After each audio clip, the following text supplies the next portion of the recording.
I love this. He had a little bit of success. He got into the IPL and he said, you know, I'm just going to dominate. Nothing's going to change. I already dominate. I'm going to go into this league and I'm going to dominate. And he didn't. And he had to do some self-reflecting. And he started with his mindset. That is so powerful. If you guys will really want to see change in your life, it starts with everything in between your ears. And then don't get stuck there. That is my biggest advice to you guys. Don't get stuck overthinking. Just start doing and learning. And even if you have a small win or a small loss, so long that you learn from it, it should feel the same. Just like Goku, Superman, Batman, universal badasses are loved across the nation, and Virat Kohli is no different. It happened. And I saw this English motivational video. I love this kind of stuff. In my early 20s, I lost a little over 100 pounds, and I was just listening and digesting to a lot of good energy like this. And I have to go to the gym here soon, so I figured, why not get all fired up, baby? In 2012, played the IPL in 2012, and the lead up to that was interesting because I had scored my first Test 100 in Australia in 2012, followed by that game against Sri Lanka in Hobart, where we chased that total down within 40 overs. That came out of nowhere. Honestly, I did not believe that I could do something like that at the international stage. It happened. Gave me so much belief from there, and then Asia Cup came and I got 183 against Pakistan on a Sunday. Everyone was watching, so things really just turned in about 6 months for me. But I forgot the basics of the game. I started, becoming more desperate, and I thought, this IPL I'm going to dominate everyone. But the moment IPL started, a few games which didn't go my way, and my mindset completely dropped to the other end. I was eating anything that came in sight. I was finishing, candy packets, 40 pieces a pack. I love this. He had a little bit of success. He got into the IPL and he said, you know, I'm just going to dominate. Nothing's going to change. I already dominate. I'm going to go into this league and I'm going to dominate. And he didn't. And he had to do some self-reflecting. And he started with his mindset. That is so powerful. If you guys will really want to see change in your life, it starts with everything in between your ears. And then don't get stuck there. That is my biggest advice to you guys. Don't get stuck overthinking. Just start doing and learning. And even if you have a small win or a small loss, so long that you learn from it, it should feel the same. I would Don't go too low. Don't go too high in your sense of pride and your ego. finish 3 packets a week. I was eating horribly, sleeping horribly. My habits were all over the place. And I finished IPL. I remember I went home, came out of the shower first day, and I saw myself in the mirror and I was ashamed. It was literally, I saw myself and I thought, I'm looking at another human being, and I told myself, look, if you want to play cricket at the highest level, this is not the way that you can manage. And I love this. I played paintball at a professional level, and I had something not similar because I was already in shape going into my pro league. But when I realized, this is actually something I could be good at, I really did give me the fuel to fire to start getting mad, look at myself in the mirror and be like, come on. Take fucking control of your own life and do something about it. And it starts with getting mad. He says get ashamed. You need to get some type of emotional response out of yourself to say, today, not tomorrow, not next week, not next Monday, today, right now, as you're listening to this video, I'm going to change, and I'm going to change for the better. from next day onwards, I changed everything about my diet, the way I trained, everything. And from then on, it was just an obsession. Yep. I didn't even have to listen to him finishing the sentence. I am picking up what he's putting down. I have goosebumps on my legs, on my arms. I'm ready to go. Look, when I step onto the field, I have to believe that I'm the best. Because my mindset, as I said, was very clear from the first time I started playing this game. I'm not going to allow anyone to think that I'm just a pushover. So my mindset was, I'm going to go to Australia, and how am I going to score runs against these guys? I wasn't going out there to survive. And from the time I got back home till the Australia tour, I promise you, I was visualizing every day when I was working out in the gym that I'm hitting Mitchell Johnson, I'm hitting these guys all over the park. And those things came to life eventually because I convinced myself to an extent. When I went there, I was absolutely fearless and things. Thoughts become actions, and then actions become your history, okay? Understand that. And I love Masashi Miyamoto's book of the 5 rings, where if you understand your opponent and you have confidence in yourself, you will not lose the battle. But if you think too strongly, too highly of your opponent, you will start to doubt yourself. Give respect to your opponent, but understand that you are going to go in and you are going to win. And it is just a matter of how, coming up with a game plan and then executing on that game plan and not romanticizing it in any way. Things just started flowing. To be honest, before that Australia tour, I was treating every foreign tour like more like an engineering exam that I have to pass somehow, and I have to show people that I can play at this level.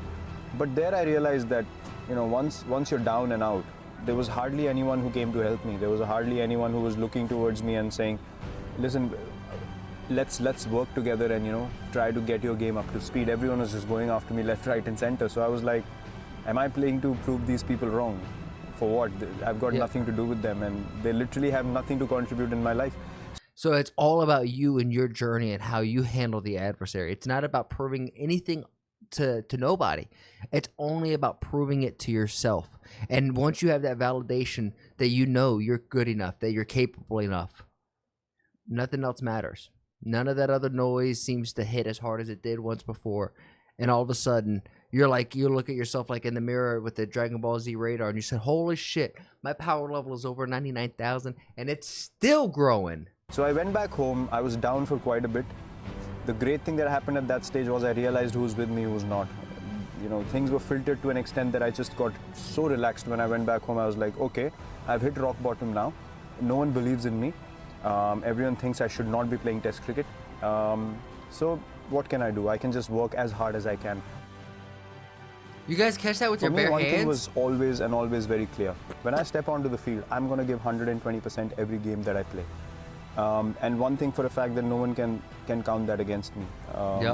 Till the time I play this game, I am going to play this way, and this is who I am. And if my mindset in the field is simple, I will not stand around wanting people to do something that I'm not able to do first. For me, every ball is an event. Every moment is an opportunity to make your team win. And that is exactly why you step onto the field. You have to make that time count. If you told me I had to walk away from this game tomorrow, I can walk away without any regrets. Because everything that I've done since I entered the Indian cricket team has always been for the team. You guys hear that? Even with the losses and even with the tribulations that he's talked about earlier in this video, he still has no regrets. None. Not about the losses. It's about how you endured and how you persevered and how you handle those losses.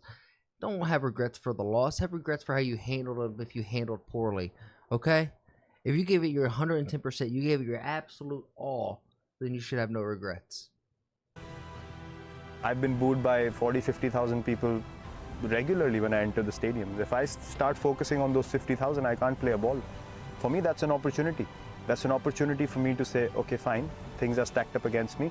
Let me test myself how good I am. There always have been two options for me. Either it's fight or flight, and I've never taken flight. Or flight. I've never taken flight. For me, that's just not because look, I can take flight if I can't sleep peacefully at night. For me, it's not worth it. I might as well take the fight. If I fail, I know that I took the right option, and that gives me peace. For me, if you're a man or a woman who steps into the ring, you will always be 10 times more of a human than the one spectating, who can cast judgment from the seat. But if you go out into the field and you give it your all, you put your heart out there, you make yourself vulnerable, you, my friend, are 10 times more of a human, and you will experience things that people who don't just will not understand. When I leave the field, as I just said, I need to be able to know that I've given everything I had and I sleep like a baby. There is nothing else that can distract me then, because in my potential as a human being, God has blessed me with a healthy mind, healthy body, an opportunity which everyone wants. Fucking right, baby. So I have to be honest to that. I have to live up to that. So for me, these things are just a process, just a part of the process, which is you keep moving forward. You keep taking the positive option. Whether you get success or not, that's irrelevant, but never take a backward step. Face the fear, look it in the eye and say, fine, I'm gonna have a smile on my face and I'm gonna keep coming at you. And that's how I live my life as well. I don't live my life half and half. I've never done something which I'm not 100% convinced about. So for me, as I said, if you wanted me to walk away now, I'd have zero regrets in life or in cricket. But this culture is what is more dear to me, and I will do everything in my ability. Even if we lose a test match, I want us to go for the win and not surrender or try to save a test match on day 3 or day 4. Yeah, don't try to survive. Try to win. Try to thrive. Go for the victory. I everything that Virat is putting down, I am picking up, and I'm picking up with both freaking hands, baby. I hope you guys are too. Holy shit. That for me just not acceptable. So for me, as I said, milestones don't matter at all. If I had played for milestones in my career, I probably wouldn't have half of what I have right now. So my mindset is pretty clear, and for us, it's just pursuit of excellence. I love this sentence. It's just the pursuit of excellence. And you as an athlete, you as a human, and it doesn't even have to be as an athlete, even though athletes have two deaths, because once you retire and you have to go into a public sector, into the normal world, it just, you, so many lessons that you learn from sports, you get to apply it into the real world. But if you're somebody who's in sales, if you're a nurse, if you're in all of these things, or a doctor even, you should be going to try to be the best version of yourself possible. A pursuit of excellence in your own craft and in your own vision of what you are and what you are capable of. Not going after those silly little milestones, because those silly little milestones should be byproducts of your pursuit of excellence along the way. Those should not be the end. Those shouldn't be like things that you're looking for ahead. Those things that are ahead should be eternal things that you know that is true to you and who you are as a human. Man, what a beautiful freaking video. If you guys are picking up what I'm putting down now, if you like the way the words are flowing out my mouth, please like, share, subscribe. I hope you guys have a great freaking day. I'm sorry it's a little later in the day as recording this. I had a long weekend. I traveled to a football game. It was a ton of fun. Now we're back. We're on the grind. And come on, baby. Come and take it. Let's go.